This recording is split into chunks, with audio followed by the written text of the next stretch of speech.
Yes, I did get a dress from Goodwill. Yes, I do look like a badass and also a savage. And here's why you should get one. The mobility in this thing is insane. The things I can do in this, freaking crazy, way more rad than the things I could do in a suit. You think I could pull this off in a freaking suit?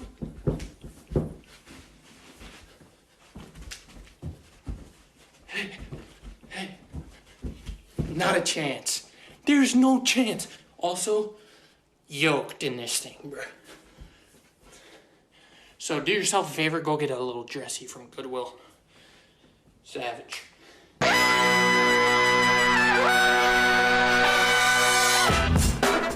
Good morning, sweet world, and welcome to the No Dunks podcast on the Athletic Network. Today's episode brought to you by Neutral Vodka Seltzer, made with vodka, seltzer, and real juice. It's Neutral, the one with the umlaut. Thursday, March 2nd, 2023. I'm J.E. Skeets, back in the comfy confines of the Classic Factory, and alongside me, as always, that's Tass Mellis. Totally feeling that guy. I wore a blazer on the weekend. So confining. The worst. A dress seems way better. Next to Tassie is the bearded one, my top shot hot boy, Trey Kirby. Hey-o! Hey-yo! And last but not least, over yonder, making the magic happen, it's Eshua, and in the background's JD. What's up, Esh? How y'all doing? Hey! Shout out to the stream team joining us live right now on YouTube. Like the vid. Please subscribe if you haven't.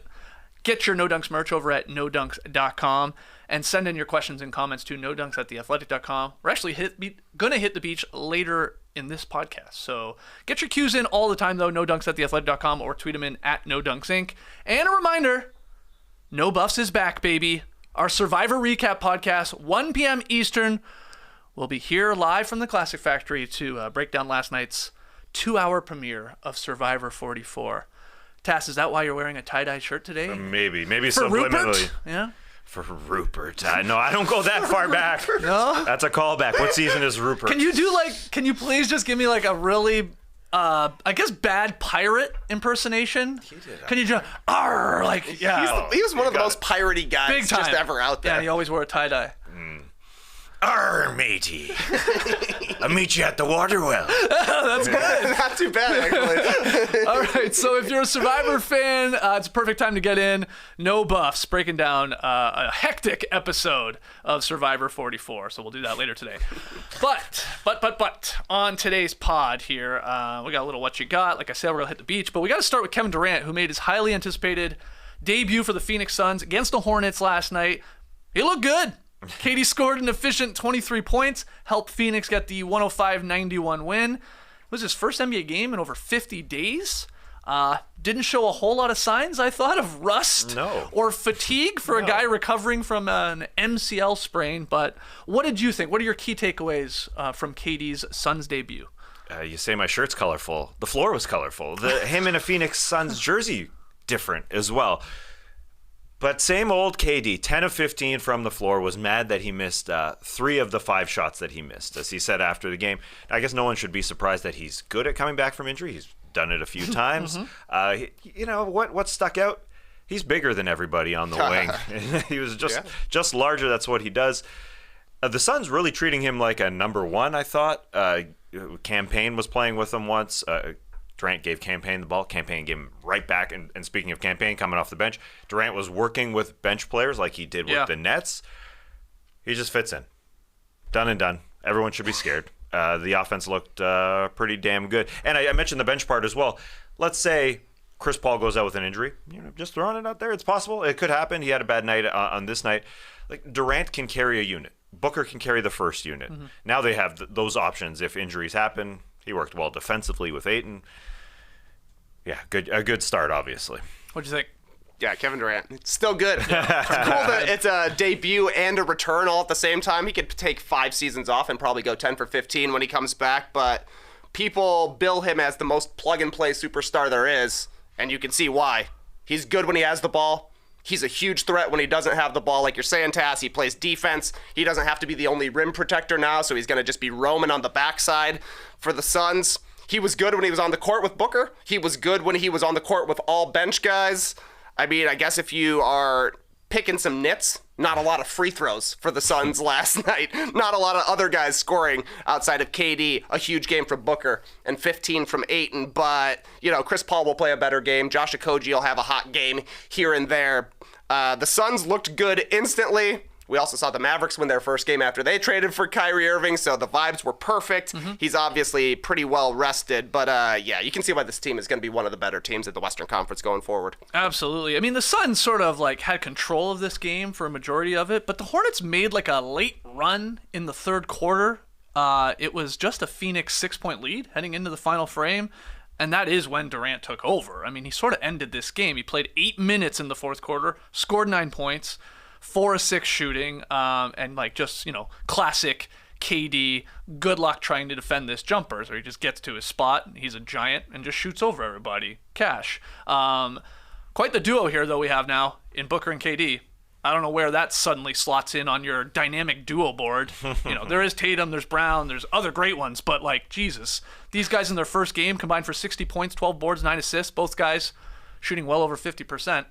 They're high on the list. They're high on the list. Those, what are they calling them? The mid-range mafia? The mid-range assassins? Wow. I don't know. They said it on the broadcast. They slipped it in there. They said Twitter was already having a field day with it. I hadn't seen it yet on Twitter, but No.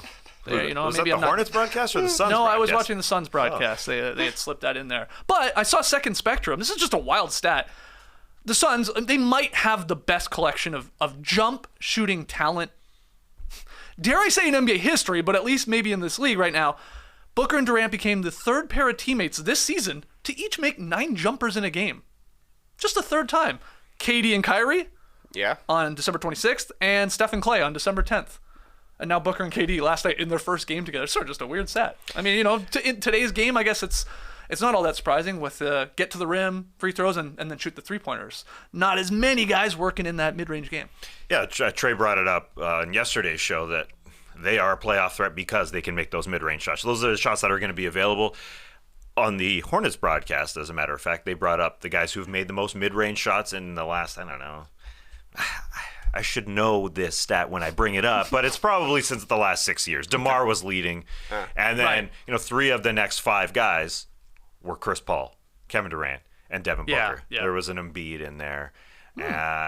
Somebody you don't necessarily. Yeah, he gets there, and then the other one I'm missing, so I probably should have brought the point is 3 of the screen grab. Well, 3 of the top 6 are on this team. Yeah, and they can do it. Postseason, regular season, they'll be ready. Greatest collections ever. I will go KD, Steph, and Clay. That's they were call. on the same team together, but it will be interesting to see where this duo of Durant and Booker ranks in famous duos in Kevin Durant's career. Obviously, he played with Westbrook early in his career alongside Curry. Best team in the league, one of the best teams we've ever seen. The Kyrie experiment, they were good when they were actually together, just not together all that often. And then now he's playing alongside Devin Booker, and he fits with every single one of them because of the way he plays. Yeah. He was fine on defense, a couple of block shots early, but he wasn't given a full effort out there because they were playing the Hornets, which I also thought kind of a funny part of the plan for the Suns here. Hold him off till we get a really easy game so he looks awesome. And it worked, but man, when this guy even turns it up another notch come playoff time, the Suns are going to be good defensively as well. Yeah. So the Suns continue this 4-game road trip Friday in Chicago, and then they play in Dallas, and we get the reunion there between KD and Kyrie, at least hopefully on Sunday. Monty Williams was asked about this. He isn't sure how he's going to handle Durant's workload moving forward, but I did see NBA.com. They made a great point. It's worth considering how Monty Williams and the Suns maybe dealt with Booker's return from groin injury that kept him out for 20, 21 games. He returned, played, and then they kept him out of the next game. And it wasn't a back-to-back situation. He played on February 7th after the injury, and they kept him out of the February 9th game in Atlanta. I believe it was in Atlanta. They played the Hawks, I know. So will that happen here with Kevin Durant? Will he not play Friday night in Chicago, and will they then have him there in that marquee game on ABC, I believe that one is. We'll see. I mean, I know you as Bulls fans would be happy with that, I'm sure. Yeah, absolutely. That'd be great, but I don't know. The Suns brought back KD to play against the bad team. The Bulls are bad. Ooh, right, so right. He might play this one, sit against the Suns, or sit against the Mavs. Oh, let's hope not. But it's possible, for sure. Great game. I think people would be going even more overboard, the Suns are a championship contender. if they played a real, Yes. formidable team, not one of the worst teams in these conference. The Hornets were on a 5-game win streak, but no LaMelo Ball, and took care of business, even though Kelly Oubre tried to keep it close. All right, let's play a little What You Got. What you got? Yeah, What You Got to sort of recap some of the other games last night. We'll start with this one. We had Tatum scoring 41. Nice bounce-back game from him to help the Celtics outlast the Cavaliers 117-113. And then we had Tyrese Maxey scoring 27 as the 76ers, got some immediate revenge. They rolled past the Heat 119-96 without Joel Embiid. So, Tass, let's start with you. More impressive win, I should say. Celtics last night over the Cavs, or Sixers without Embiid over the Miami Heat? What you got? Let's start with the Sixers. I think the Sixers without Joel Embiid, we buried them essentially the last couple of days. Maybe they can't get over the hump. Maybe they are not a championship contender. Because really, they just rely on Embiid a little too much, and they just haven't shown enough behind him. So in this game, without him, they start PJ Tucker at the center spot. 6'6" Tuck, as they call him there. They don't have a lot of faith in their backup center position, let's be honest. They just don't want to play those guys. But maybe they stumbled onto something, because in the second quarter, Doc Rivers said he was sitting beside Tuck, and he said, well, Paul Reed's out there and he's playing well, and they started switching everything, and they got out there defensively, and they had great minutes from Paul Reed. So maybe they've got a backup center. maybe they go with him, even though they've made a buyout signing in Dwayne Dedmon. They just looked really, really good with Paul Reed playing a revenge game, as he said, not only for the other night when they lost to the Heat, but last year in that playoff series. If you remember, Joel Embiid was out with the broken face that Pascal Siakam gave him. So he said, I want to have a little revenge, and he fouls a lot. That's what Paul Reed does, but in this instance he didn't. He played 29 minutes, 16 and 14 with 2 blocks, just a lot of energy. It's a strange situation there in Philadelphia because they are so top-heavy, and if you have Paul Reed that Doc Rivers can rely on, maybe it's just that literally that they stumbled onto this because he doesn't seem like he trusts Paul Reed.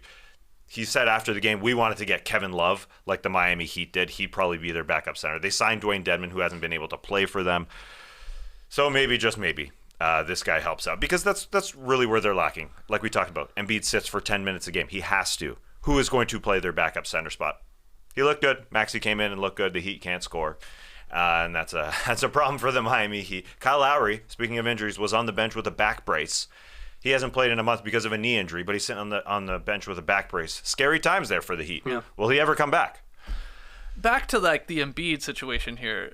Rich Hoffman of The Athletic, I thought, put it perfectly. They actually do all right, the Sixers do, when Embiid just doesn't play completely. They get some contributions, be it going small with Tucker, B-ball Paul in this one. Essentially, they can handle 48 minutes without Embiid, but the jury is still out on just trying to find 10 minutes in games that Embiid plays. I think that's a fascinating dilemma here, but yeah, maybe this unlocks B-ball Paul, or maybe Rivers found something, or maybe not at all, and it just, for whatever reason, once Embiid is playing, it's tougher for a guy to get into the flow of the game and have an impact on the game in 10 to 12 minutes.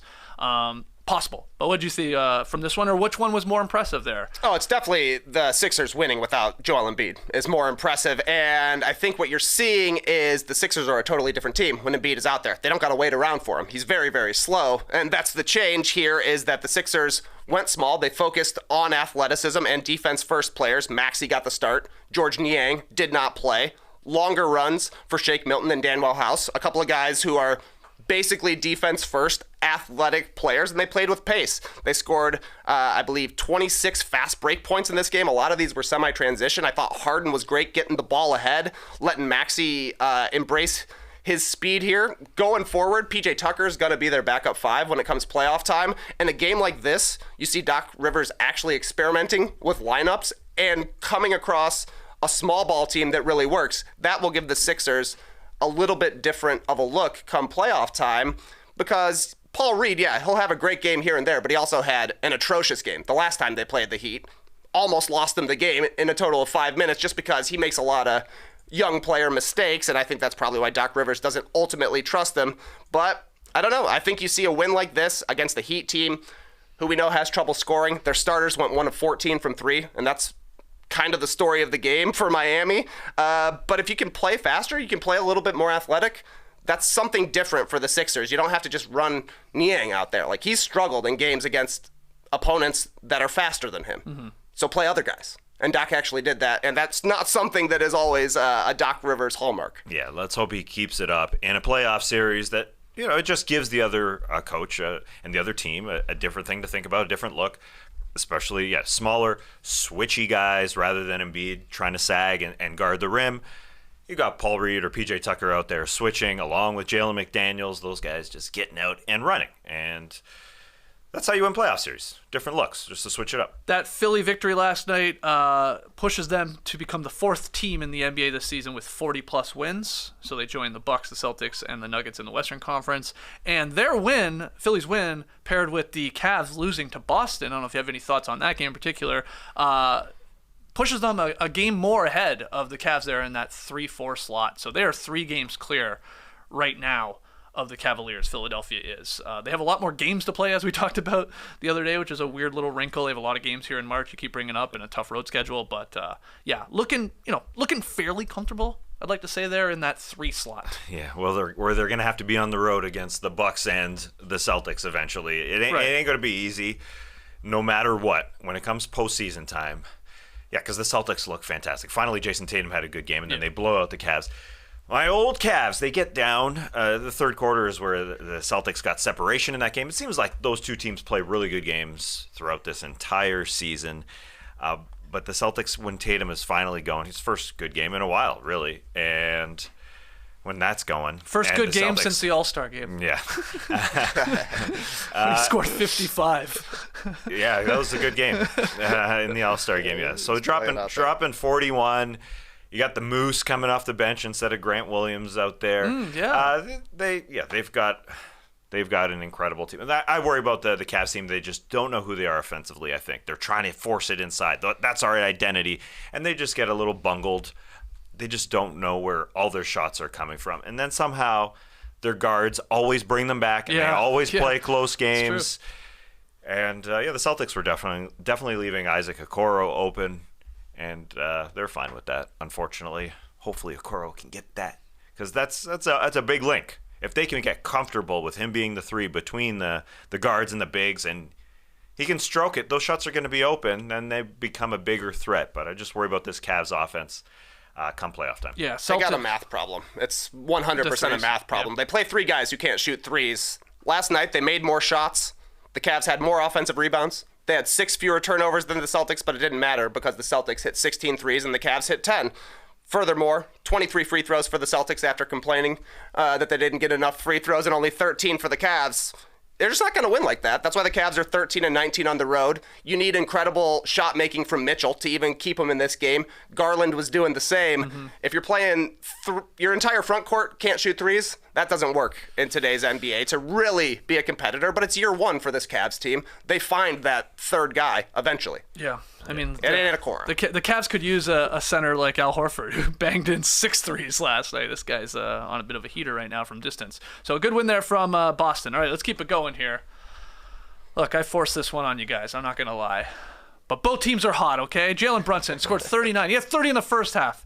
Knicks crushed the Nets, 142-118. 7th straight victory for the Bing Bong Knicks. Meanwhile, the Bucks crushed the Magic, 139-117. And they extended their winning streak to 16 games. Who's the hotter team? Trey, the Knicks, who have won 7 straight. They're 9-1 in their last 10, so don't laugh. They haven't lost with Josh Hart, okay? Or the Bucks, who have run this up to 16 straight. What you got? I was going to try my best to make a case for the Knicks, man. The Josh Hart Knicks? Come on. 23s? They had 23s. Shot 60% from the field. Right. They were literally hot, on fire last night. Bucks made 26 threes. Oh. They shot 52% from the field. They haven't lost with Giannis in the lineup since January 6th. Yeah. He missed a couple of games. I think they lost twice to the Heat, actually, in the meantime. But Giannis was out of the lineup, so it doesn't count. Bucks Sixers on Saturday. That's a good one. But yeah, I mean, the Knicks are rolling too. And really, when I'm looking at this, it's like you kind of expect the Bucks to beat the Magic. Magic have been pretty scrappy lately, but the Bucks are turning it on in the doldrums of the season. A team that gives a full effort every single night like the Bucks are going to do well, which is why we've seen this incredible win streak. But looking at both of these results, I kind of just come to the Nets being the coldest team in the league, because they're kind of getting screwed right here. They got to play the Bucks, Knicks, and the Celtics all in a row while they're struggling. So I'm feeling bad for Brooklyn. They had an awesome first half of the season, and it's falling apart now. Let's talk about the Josh Hart Knicks. You said Josh Hart Knicks. I thought Josh Hartnett. That we just saw on a TV commercial. We were watching TV together, Trey and I, the other day. Who watches TV together? Who watches commercials together? We saw Josh Hartnett's in a new movie. He's back, baby. With Jason Statham. Was this on playback, you mean? Okay. This is on But playback. we're watching TV. We're watching commercials. Fair. I wasn't really into flipping the other night. I was into commercials. Anyways, he's back. Him and Jason Statham making stuff happen. But I also saw his movie in 2021. I don't know if it's the sequel. Anyway, cool story, bro. The New York Knicks look absolutely good. What separates the Knicks, who are in 5th, from a Tier 1 team? Their defense hasn't been incredible the entire season, although it's picked up. You know, it's not a top 10 defense quite yet. It looks good though, with Josh Hart, with Mitchell Robinson, with the lineup that Tibbs has come up with here, and after game 2025, they look good. But also the superstar to take over. Do they have that guy? Well, Jalen Brunson. Jalen Brunson has done it a lot. Is he that guy? He's done it a lot this season. And then Randall has his games where he does it. Yeah. And then that you sort of like hold your breath sometimes. He's a bit of the no, yes type of variety, but has put up monster games. But Brunson's the Rock. And Brunson's he's the Rock. Yeah. And is he wired to be that guy? He went to New York to be that guy. I'm sure he could have gone elsewhere, could have stayed with the Mavs, but he is the number one option on this team when he wants the ball. He was 15 of 18, and I want to bring up the middies again, because the shots will be available in the postseason, in the mid-range. That's where Jalen Brunson likes to operate. And maybe last year with the Mavs, where he was the number one option in that first round before Luka came back, it was a good little experience for him. He was obviously a monster in that first round, if you remember. 28 points per game on good percentages. Slowed down in rounds 2 and 3 with Luka being the number one. But maybe that can help. And I don't know. They are going to be a problem for everybody they face in the Eastern Conference. They're going to be... Well, here's what's happened now with the Knicks and this winning streak and bringing in Hart and leaning into the Tibbs type of team, and obviously Mitchell Robinson, who I love and I think is really important to them. The expectations have completely changed. Like now the Knicks have to win a playoff series. It feels like to me to have a good season. Getting there, a 7-game series loss to someone in the first round it's not good. It's not good. They're a good team. I think they can do it, by the way. I think a Cavs-Knicks series would be a hell of a war. I actually love the idea of the Knicks starting on the road even. I think that's better for them than the pressure of MSG and trying to hold home court advantage. I'd rather see them go into Cleveland. Maybe you get that split, and then you're in a bit of a control. But I feel like that's what's happened with the Knicks. Like, they should win now. Now, the Cavs are also thinking, well, we should win a series too. We played great all year. We got Donovan Mitchell. So I can't wait. It's going to be 4-5 Cavs-Knicks. Like, it's going to be. I don't know who's going to be hosting it, but that's going to be the series. And it's probably going to be a long series. And I mean, right now, would you back the Knicks in that? That's tough. Absolutely, you would. The Knicks are playing a lot better than the Cavs are since the All-Star break, but also, the last time Julius Randle had an All-Star, All-NBA caliber season, it didn't go well in the postseason. In the playoffs, no. Yeah, so we'll see how that goes. He was also the number one guy then. Yeah, right now Brunson. he's 1.5 at the most. Yeah. Yeah, that's different. And I saw Zach Lowe on ESPN bring up this question: are the Knicks better than the Heat? Which was the exact same thing we talked about hours earlier on this show. So, thanks for listening. He probably thought about it at the exact same time. The TV takes a few more hours to produce, as we know. Sure. So great minds, but definitely, I would, in a heartbeat, the Knicks are a much better team than the Miami Heat because they can score. They have a scorer. I know Jimmy Butler is there, but they just have a better team. They're playing better. They are the better Heat. They're a better version of the Miami Heat. So I think we've kind of established the tiers. I guess the Sixers are sort of in between the 1 and 2 tiers. Yeah. They're neither of them, but the tier 2 Cavs and Knicks, I think those are the clear cut, even above the Heats and all those teams. And did you have any notes on the Bucks? They beat the Magic, but the Magic have played really well in the new year here. They've been actually a fairly good defense too. We've seen a lot of improvement, and the Bucks just hammered them here, and it's 16 straight. I don't know if you have anything to add to this. Not me. It's fun to say no notes. And I will say no notes on this one. No 16, notes. 16 straight. My God. How high could it get? What's their franchise record? I believe is 20. Yes. I mean, What year- I don't know who they have on the. Well, you said they have the Sixers. That's a huge That's one. their next game. Oh. Sixers on Saturday, Wizards Sunday. Then they got Magic, Nets, Warriors, Kings. So, I mean, So they beating get the by that Sixers is big. Sixers. I mean, back to back. Okay, wow. Okay, interesting. Well, at 16 right now, I know that's tied a couple of their other winning streaks in franchise history. So see if they can get to 20 here. I did learn something from that Knicks game. Jalen Brunson arrived wearing a blue Patrick Kane number 88 jersey a day after the New York Rangers acquired the forward from the Chicago Blackhawks. You didn't know this? I didn't know that. Right. One of the all-time great Chicago hockey players, Patrick Kane, 3 cups, 9-time All-Star, It's a lot of cups. one-time Hart, 3 cups with the one-time Conn Smythe. my favorite. It's an end of an era. It's the end of an era. I used to work for a man named Conn Smythe. I've told you that a million times. Just a little Conrad fact Smythe. about me. His name was Conn Smythe. The Conn Smythe? Blair Smythe's dad. Yeah, I worked for him. He owned the convenience store when I worked at the convenience store. He used to play the piano in his spare time. He actually played at I want to say he played at my parents' anniversary party, like in our backyard, or maybe it was my grandparents' anniversary. But he was tickling the ivory. Real showman, Conn Smythe. No wonder they named the trophy after him. Oh, he must have been named after the Conn Smythe. I mean, come on. I don't know if he was. How many men are named Conn I Smythe? know. Very That's- few. Constantine. Conn is a pretty cool name. That's cool. Yeah, that's cool. You don't hear it a lot. I know. Conn Smythe's actual name was Constantine. All right. Well, the original, you're saying? The original. I don't know about mine. All right, final one. Conn Smythe. Final one here. We had Brandon Ingram scoring 40 points. Pelicans beat the Blazers 121-110. Finally had our Damian Lillard versus CJ McCollum matchup. First time they'd ever played against each other. Yeah. Which is a little weird. And then we had Dennis Schroeder scoring 26 points as the Lakers beat the Thunder 123-117. So, Pelicans, Lakers, kudos to you. Good wins here. But the Blazers, Thunder, bad losses. Which one was worse, Blazers or OKC? Tass, what you got? Watching Lakers OKC, I didn't feel bad for the Thunder. Lakers were playing really hard. The Thunder were playing really hard. And it's sort of like one of those situations that we just talked about with Joel Embiid going out. No Anthony Davis, no LeBron James, no D'Angelo Russell. Everybody got it equally, you know? It was a democracy out there. Everybody touching it, everybody feeling it. Reeves with 19.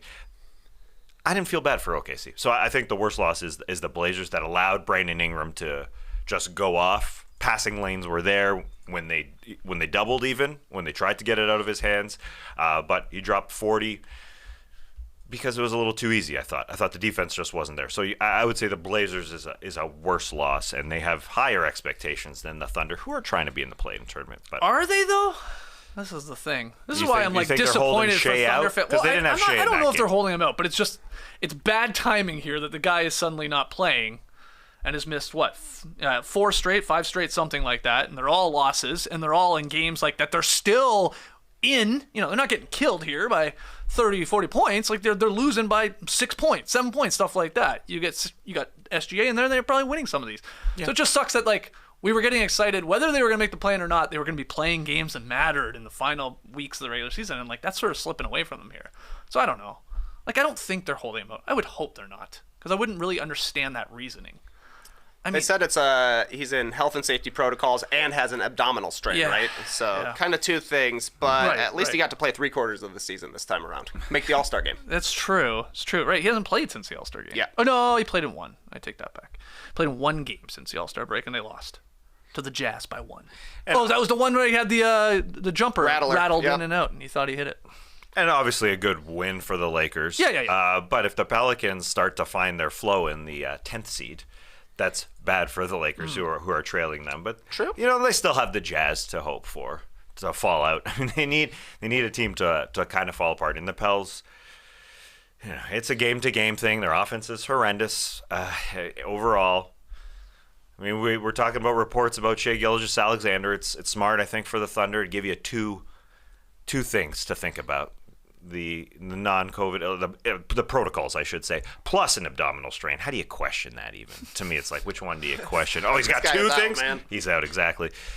But Zion Williamson, how about that? Just to connect it there, Zion Williamson Is he coming back at some point? Oh, I thought you knew something No. that I didn't. No, they're keeping it quiet. Yeah. Real quiet.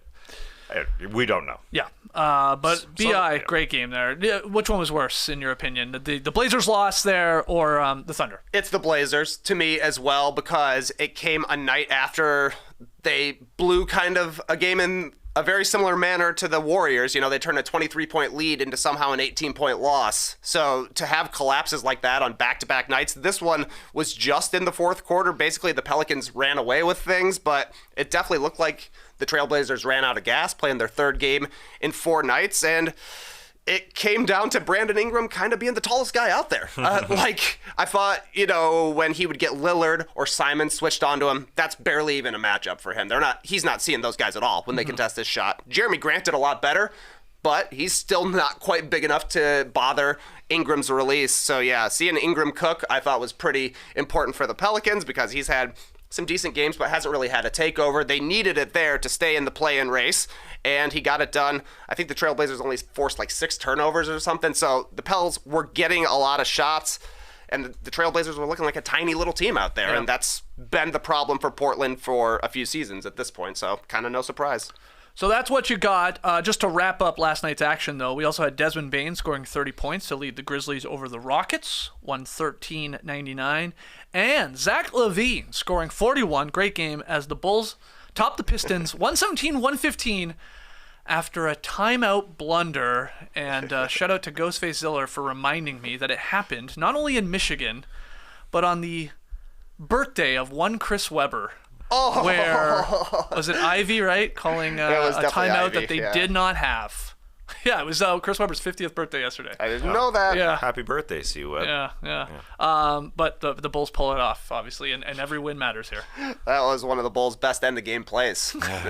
They've struggled in some end-of-game scenarios, but they played defense for 3 seconds, and Ivy panicked a little bit. He called the timeout pretty early as well, and I mean, the Bulls had it covered, you know. Caruso was on Bogdanovich, which seemed to be the play because he was cooking. But if you're able to get 3 points out of a defensive possession, that's good stuff, because the Bulls, they tried their best to give this one back. They're up by like 20 with a minute left in the third quarter. 36 minutes, that's enough for a win, right? Almost. It ended up being they needed 37 and a little help from a rookie. I absolutely checked out of this game when I saw they were up huge. I'm like, okay, that makes sense. And then I did have to do some like going back and watching the end. Like, what the heck happened? Like, why does the headline say that the Pistons nearly could have won this game if it wasn't for a timeout that they didn't have that they called? But Bulls got it done. All right, let's take a break. When we come back, we're going to hit the beach and answer a few of your questions. Don't go anywhere. Give me a round of applause if you love cereal. Yes. All right, all my cereal heads, stand up. If you cerealsly love cereal, then you gotta holler at Magic Spoon. Y'all know what the spoon is about at this point. They've replicated your favorite childhood cereals to taste good, but each serving contains at most a single gram of sugar, 13 to 14 grams of protein, and 4 to 5 net grams of carbs per serving. It's a keto-friendly, gluten-free, grain-free, and soy-free way to get your cereal on. Plus, it's only 140 calories a serving. It's like there's magic in every spoonful. I wonder if that's how they got the name. Yeah. Probably. Oh yeah, that makes sense. With over 8 unique flavors, you won't get bored of feeling good with Magic Spoon.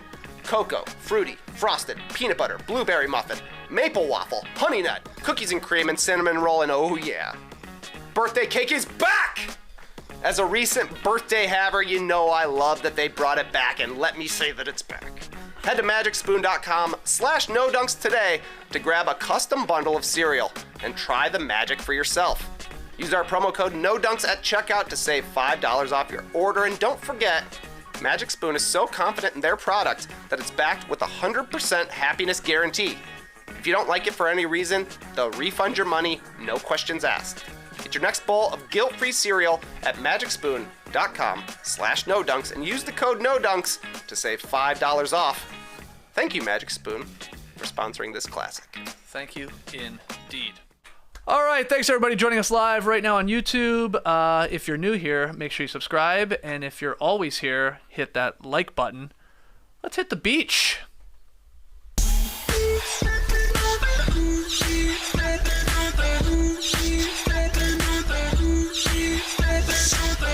It has been a minute since we've hit the beach Probably since the All-Star game. to answer your emails and tweets. I mean, that feels like a long time ago to me. The All-Star game. But that was what? 2 3? weeks ago? 2 weeks ago. 2.5? It'll be 2 weeks on Sunday. There you go. Really? Yeah. Yeah. So okay. we were flying 2 weeks ago to Salt Lake City. Today. Yeah. Yes. Great. All right, so we're answering your emails and your tweets, and the first one, it is a tweet. It's from @BeamtownBoys. Being a Kings fan in my early 20s, I've never known how good it can feel for my team to actually have success in the league. What's one thing / activity you lived years of your life without that you didn't know was so good until you were actually able to experience it? Hashtag Beam Team. That is from the Beamtown Boys themselves. So they're riding high right now, being a Kings fan. Some actual success. Our friends Deuce and Mo in their post-game shows, they're lighting they've got lasers going off. They've got fog machines going off. Deuce has a jacket that lights up. I mean, the vibes are through the roof. But fun question here. Got an Very answer? fun question. It's fitting because I felt like the Beamtown Boys here, mere days ago. I had a flashback of the Raptors being extremely bad, then turning it around, and now it's flipped. The Raptors are bad. I flipped the channel with Trey on playback and watched the Kings actually play good basketball, which was weird. Life is cyclical, just like roller coasters are cyclical, sort of. Anyway, roller coaster. I hadn't rode a roller coaster in a long time. They always come back to the beginning. Yeah. That's right. Loop-de-loops. And I hadn't rode a roller coaster in a long time. I rode one last year Okay. in a weird mall called American Dream in Indoor. New Jersey. Indoor coaster. Yeah. So it wasn't a crazy coaster. Okay, yeah, There's yeah, just right. a good drop, another half drop, and then it was done, which was fine. I think it was enough for me. Lots of moderation? Nah, lots of excess. I go every weekend to Six Flags. Okay. No, I don't. I'd love to go with you though. To Six If Flags? you want to Yeah, go, okay, I'll go. I Open would- Saturday. it Yeah, opens. just- Oh, you had asked me if it was open. Yeah, I was thought going to go told last you. weekend, Yeah, but I said it was closed. It opens this Saturday. Got my season pass. Can't wait. Season pass. I mean, you go just gotta go twice. You're twice. making your money back. Yeah. They're paying you. They're paying you. Is it, if you have a season pass, is it unlimited food or do they change that? Because there was the story about that guy who literally ate every meal at Six Flags. Yeah, I did read that. Or it was a theme park. I don't feel like the pass that he has is that. I'm just getting you in. Because it was access. worth Just it. get me on that coaster. Fast pass? Do you even know? I don't remember. They even have that Yeah. anymore? Or does everybody have a fast pass now? yeah. Everybody basically gets a fast pass. All right, well, we'll see you in Six Flags this weekend. Cool. We'll shoot some content while we're there. Who's holding the phone on the coaster? No. That'd be a great selfie. All right. So roller coasters. Yeah. Roller the coasters thrill are of good, man. the thrill of a coaster. Yeah. What about you? Dude, it's awesome having a basketball hoop at your house. Oh, there you go. Oh, I haven't had my own personal basketball hoop since I was a wee boy, since I was a young child, and I'm way more into practicing now as a grown man. Now that I realize hard work actually does pay off, I'm getting 50 makes a day out there, Nice. Skeets. Nice. 11 straight days. I saw JJ Redick was talking about his pregame routine. Somehow he always made 342 shots every time he would work out. That was his number? 342. I don't know how it added up. He's like, you take 20 from 6 different spots. But then I don't know how you get to 42 in that scenario. I got to do the math on it, but yeah. Apparently practicing works because I play better now that I'm actually shooting the ball the whole time. But the question I keep having, obviously I shoot at 10 feet because I'm a grown-up. Yes. My kids are not grown-ups yet. So I set it down to 8 feet where they play. And then I shoot around with them. Yeah. Is there any benefit to shooting on an 8-foot tall hoop? You're working on your finishes. You're working on your angles. You are feeling But are you the making it ball in your worse, hand. though? Are you making it worse? Yeah, I don't also know. a question. I can't tell. I can't don't tell know. if being able to do a sick jelly on 8 feet translates Right. at all to just being able to do a normal layup on a 10-foot hoop. Yeah. Stay tuned. I think it's helping you more than it's hurting you in the sense what are you going to do if it's on 8 feet? Just stand there and watch them? Yeah. No, you can get the ball in your hand. Yeah, You can get up on the bounce it, rim, yep. like you said, do a silly shot. That's fine. Yeah, That's fine. I don't think it helps your shot. Right. But it right. might help your, like you just said. If Keeping you're- the ball in your in your mitts. layups. Yeah, I like that. Yeah, jumping. Anyway, it's totally true. I don't have a hoop anymore. I gave mine up a few years ago, and then I walked by a kid's driveway. He was shooting, and I was like, I'm coming. I'm going to come shoot with you. But I couldn't. I'm a grown man.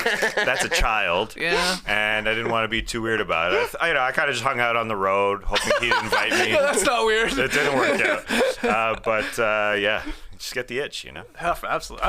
You make me want to get a net now, and I've got arguably the best driveway for it. I've got a really good, flat, long driveway. You got to get one. Yeah. You got to get a hoop. You're thinking I don't need a hoop. I didn't think the same. Yeah, I know. But it changed my life, man. I'm getting a hoop. All right, next one here from Paolo David. Quickie here, by way of Twitter. What other annual awards should the NBA consider? A well-timed tweet here, because I think on tomorrow's Drop podcast, we might do some look at the frontrunners for all the major awards as we hit or just past the three-quarter mark of the NBA Right. season. But what other annual awards would you like to see I have a trio of in awards. the mix? First one's called the Disruptor Award. I want an award for defense. That's not just Defensive Player of the Year. The Disruptor goes to the person with the most deflections in the NBA. Now, I Okay, know that's specific. Yeah, I know that's it's isn't that we're just talking about having fun shooting on a hoop? Isn't that one of the most fun things to do on defense? Could be the most fun. Just deflect a ball. Just get in a passing lane. Yeah, I know- mean, it's fun. I don't know if it's better than a block, but Yeah, well, I'm not doing a lot of that. I mean, I think there's Stay active out there. I think there's more people, more. It's a little bit more of a. It's an achievable goal for more people? Okay, okay. The block or the defensive player of the year. I just want to quantify a little bit more of the defensive stats, and that's already tracked on NBA.com in the hustle stats category, deflections, your Fred VanVleets, those types. So I think it's a fun award. Second award, I'm sticking with the disruptor name, the DIS Award, the Best Trash Talker Award, and Okay. I've seen it in polls going around. I know it's on The Athletic. I know our man Tim Bontemps does his straw polls. You just ask the players, who's the best trash talker out there? And I want some quotes, some actual stuff. And because we have so many mic'd up segments, I think we could get some on the mic. Could be a little bit more of an interactive award. And last award for me, sticking with a disruptor, and it's a reach. SUP, the SUP Award. SUP. It goes to the player who has the best media, relations, the best person, the best interview essentially throughout the entire season. I know we have some of those awards, but really we'll break it down because I'm just trying to award a person who talks, because often NBA players can go into, we know, the status quo, the good game, 100%, 140%, 160%. So I just want to encourage talking to us, the media members. the disruptor, the dis, and the sup. Sup. And they do. I'm also trying to make it cool. Yeah. Is that cool? The Is sup journalists, cool? the journalists have that award, right? That I think they award to a player. Yeah. Don't they? Does every team do that even? I thought it was just like the collective of journalists, NBA journalists, pick somebody. Like I think Bosch has won it before. Don't quote me on this, but I feel like he has. And they pick somebody that's like open with the media and Exactly. all time for them, gives them good answers. So, but By calling it sup, I'm trying to take it to another level. I'm trying to make it cooler with the players. Yeah. I'm trying to make it desirable because, like you said, I think there's an award for I that, think there is, yeah. but I'm not even 100% sure. Okay. Anyway, Well, what about you, TK? Other annual awards the NBA should consider adding? I've said a lot of times they should give a bracelet to whoever leads the league in scoring, and honestly, I'm not against total points at this point. Oh, The you've total come points around award, on yeah. total points. Yeah. Grisham incepted me. And somehow we got Stan Van Gundy on board, and now it's filtered down to me, unfortunately. So, yeah. Send whoever has the most total points a cool bracelet at the end of the year, and I also think we should have the Icy Hot Iron Man Award given to whoever plays the most minutes in a season. Oh, okay. We should champion this. Yeah. Playing. It's good. Yeah. Yeah, being out there, playing a whole bunch of minutes right now. Anthony Edwards would get it. Man up. Wow. most minutes played. He's leading the league in most minutes played. Wow, okay. I like it. I like it, especially right now in this this climate here of the NBA where it feels like everybody's sitting and it's a big topic and it doesn't play enough. Yeah, and they're discussing in the CBA how to incentivize players to play more. There you go, awards. And apparently they're making headway. The CBA could be agreed upon pretty soon.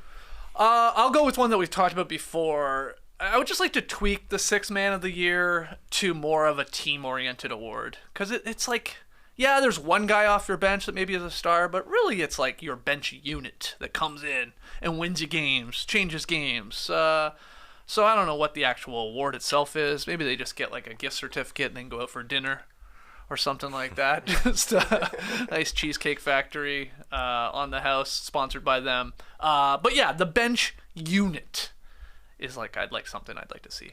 Some more team-specific things would be fun. Maybe matching jackets.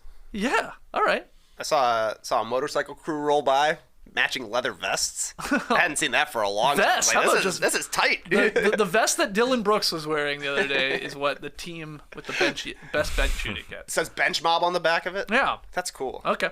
That is a fun question for everybody else to throw your answers in. I'm sure you are right now in the stream team. And tweet them in at NoDunksInc. Time for one more here. It's from at Aesthetics, excuse me. As nice as ice.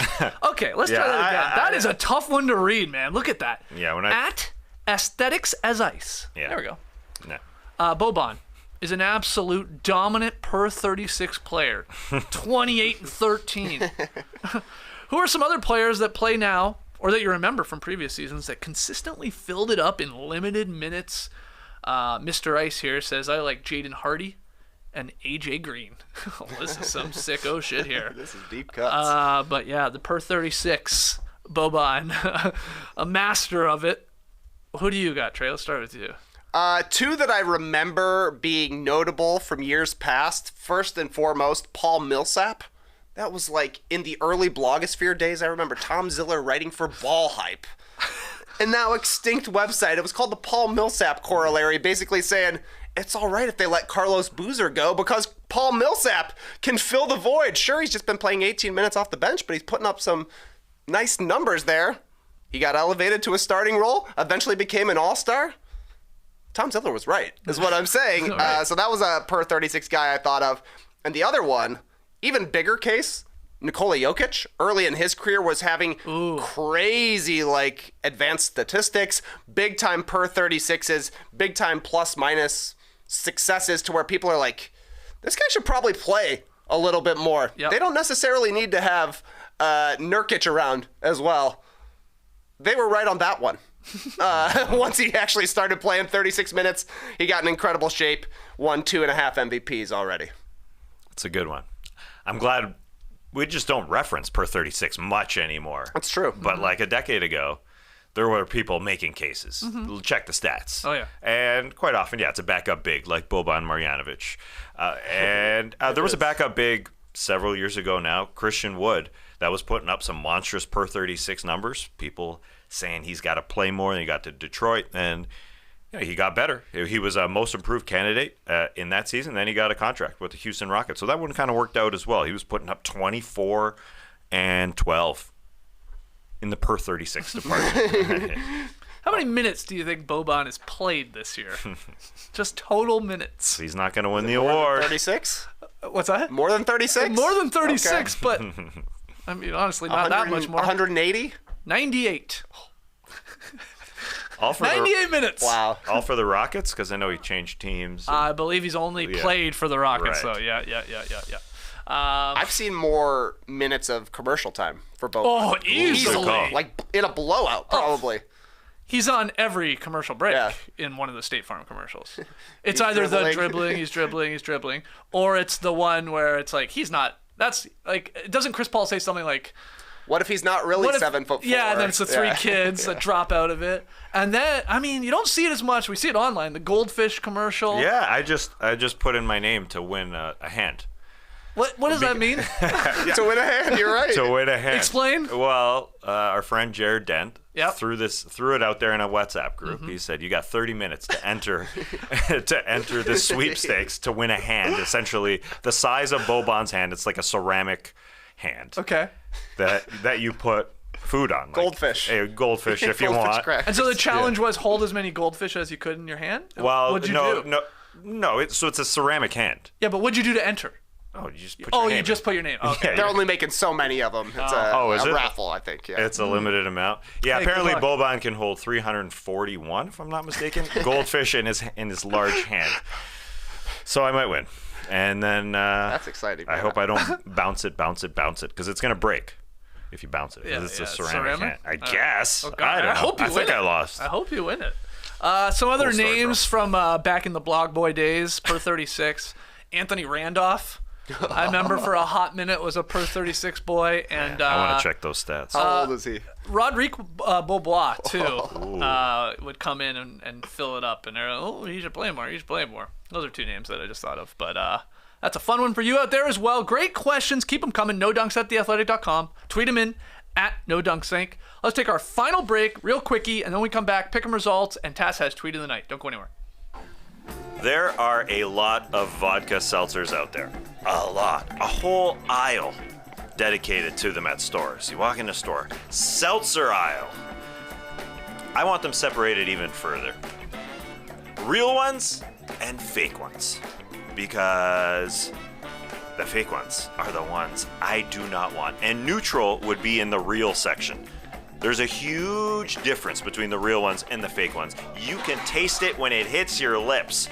Neutral is made with simple ingredients like vodka, seltzer, and real juice. Yeah, real ones. That's my aisle. And they have great flavors. Neutral comes in 12 flavors. They got the fruits, pineapple, watermelon, raspberry, and mango. They got the lemonades, classic, peach, blackberry, and strawberry lemonade. And then they got the cranberries, which I know you like, Skeets. We got 4 cranberry flavors. Classic cran, grapefruit cran, apple cran, and orange cran. That's a lot of cran. That's a lot of cran. You're always hunting the cran around the Thanksgiving season, right? Oh, yes. That and the raspberries. Okay. Cran hunter. Cran hunter. Coming up on HGTV, Cran Hunter. A man just walks around the aisles trying to find cranberries.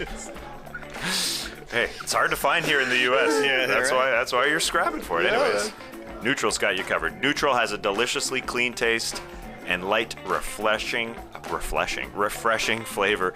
It's the ultimate seltzer upgrade with real vodka and better taste. Have one during March Madness. Why the heck not? So good that you'll never want to drink another artificial tasting seltzer again. Check them out in the real aisle. You can hunt them there. Check them out on Instagram as well, at Neutral. Find Neutral in stores at your favorite bar or learn more at neutralusa.com. Try Neutral, the one with the umlaut. All right, pick'em results last night. We had the Pels Blazers game. Portland, they were favored by 2.5. They couldn't even win. That's a straight up win for the Pels. Tass had it right. You're 1-0 in March. That's an L for Trey and I, 0-1. What's tonight's game? Nice TNT doubleheader. We got Mavs Sixers to start. And the second game on TNT is where we're going. The Clippers at the Warriors. They're in a virtual lock for 5th place. So also, a streak must be broken here. The Clips have lost 3 in a row. The Warriors have won 3 in a row. And the Warriors are getting 2.5 points. They can lose by 2 and still cover here at home to the Clippers, who are obviously favored by 2.5 points. Skeets and I think the Clippers will win by 3 or more, while Trey's got the Dubs at home. I guess to just correct you, a streak does not have to be broken then, technically. You said the Clippers are on a losing streak. That's a weird thing for me to say. They could lose again, and the Warriors are on a winning streak. They could win again. Yeah, thanks for being technical about it. I hope because not. That's a very simple thing. As a person who's talked about sports for a long time, I should know. A streak doesn't have to be broken. I think I was just putting my spin on it because I do believe the Clippers will break their 3-game losing streak. I guess I just assume that because everybody in the Western Conference, they win one, they lose one. They win one, they lose one. I'd say everybody, most of the teams in the Western Conference are in that glut of not being a great team, not being a horrendous team. So I just figure that the Clips will come out and beat the Warriors. All right. Well, good luck to everybody. Let's get to Tweet of the Night. Tweet of the night. Wow. Twitter. You guys love movies, right? Yes. Have y'all seen Bullet Train? Yes. I have. Indeed. I have. I enjoyed it. I know my audience, JD. I didn't know if it would work out. Anyway, Pelicans sat Zion Williamson and Jonas Valanciunas both out Wednesday night. Yep. All right. So this tweet comes from Drunken Rip City. He tweets, "These dudes, Zion and Jonas Valanciunas, look like a couple hitmen that are definitely going to die in the first 6 minutes of the movie." A response: That's good. Tangerine and Lemon played in the NBA. Wow. For Zion and Jonas. Okay. First, start with Jonas.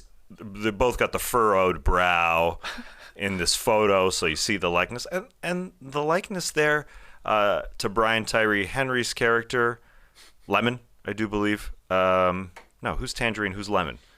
Oh God, I can't remember. I think he's Lemon. Anyway, I think he's Lemon. He kind of looks like Zion to me as well. Yeah, just a tiny bit. That's funny. Yeah, good stuff. Did you watch the movie? No.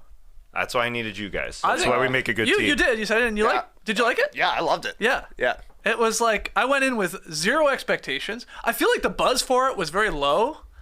Like, I don't think people were like, oh, you gotta see it. I don't know. Maybe I just didn't hear it or whatever.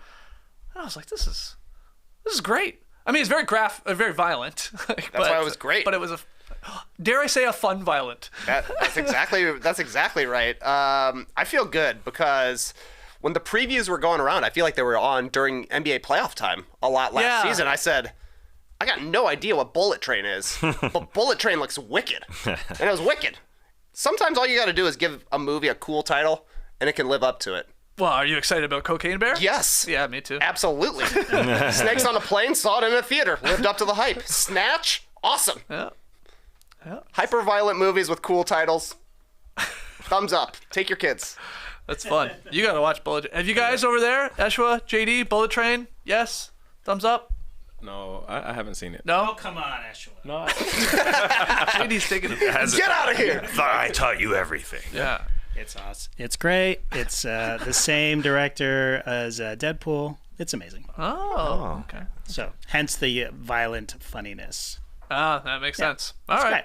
Well, only 54% on Rotten Tomatoes. Right. See, that's what I mean. I felt like 7.3% on IMDb. Yeah, people were not like that high on it.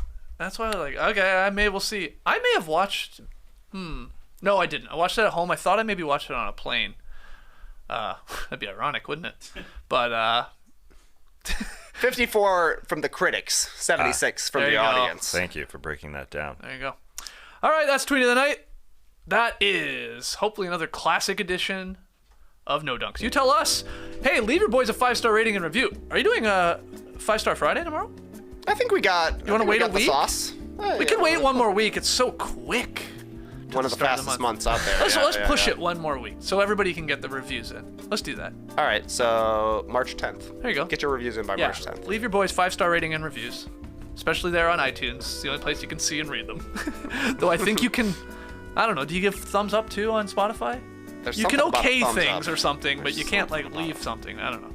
Anyway, we'll do that next week. But on tomorrow's Drop podcast, like I said, we're going to look at the front runners and debate our front runners for a lot of the NBA awards. We'll talk about tonight's action. I'm sure we got Worst of the Week. Look, there's a lot of nominees, I feel like, for Worst of the Week. Some serious, some funny. That's true. So we'll tackle a lot of those, I'm sure, on tomorrow's Drop podcast. And if you are a Survivor fan, join us in mere hours over at No Buffs. We'll be live on YouTube. We'll flip it into a podcast. Search for No Buffs Survivor wherever you download and listen to podcasts as we break down last night's entertaining, wild 2-hour premiere. So that's going to be a blast. I can't wait. We were already, we couldn't even help ourselves. We got here into the factory. Oh, it's great. And we're already talking about it. People are firing hot takes. And, yeah, I was like, you just want to say, save it, man. Save that great take. But we'll do it again. We'll do it live. It'll be first and new to you when we do it at 1 p.m. Eastern over on No Buffs. Can't wait. All right. Till then, Clipper Bros. You heard it here first. Have a great time. Turn up. Love you guys. Awesome. Thanks for joining us. And remember, I'm a sucker for a rhyme. So when I saw someone in the stream team say Booker and Durant and Chris Paul should be called the MIDI Committee, I said, yeah. That's better. That's better than the MIDI Mafia. Is that what that was? Yeah, Mid-Range Mafia. I like MIDI Committee a lot. Yeah, MIDI is cooler now. Much cooler. Yeah. But it's also, what are you going to say? Well, a mid-team. To be mid, yeah. MIDI. We'll have to talk to Breaking Tea about the creating that t-shirt. Yeah, sorry. I didn't get the username. That's my bad. That's my bad. I'll go back in the live chat. Embrace the day, people.